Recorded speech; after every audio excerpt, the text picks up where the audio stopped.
Ini adalah mechanical keyboard daripada Ugreen. Macam biasa, kalaulah produk daripada Ugreen ni, dia punya packaging memang kemas dan cantik. Dalam box dia bagi sekali dengan satu kabel Type C to Type A, produk detail dan juga dia punya user instruction. So ini adalah dia punya keyboard.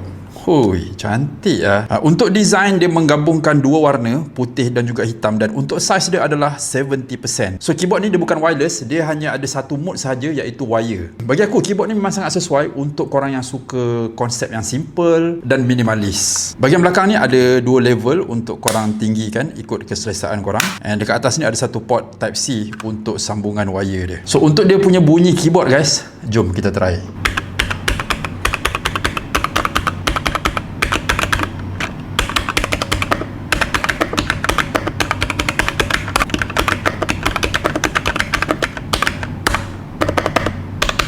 And untuk keyboard ni dia menggunakan jenis red switch, dan keyboard ni juga dia ada 19 lighting effect. And keyboard ni korang boleh pakai dekat Mac ataupun Windows. Yang paling best pada keyboard ni, aku suka dia punya tulisan dekat keycap ni. Bawah ni dia tulis option ataupun Windows, command ataupun alternate. Fungsi ni memang sangat bagus, lagi-lagi bila korang pakai Mac OS. And untuk harga keyboard dia pun murah je, bawah RM100. Overall untuk keyboard daripada Ugreen ni memang aku sangat-sangat recommend. Design simple, harga murah, cantik, mudah untuk korang pakai dekat Windows ataupun Mac OS. Macam biasa, kalau korang minat nak dapatkan keyboard ni, link aku ada sediakan.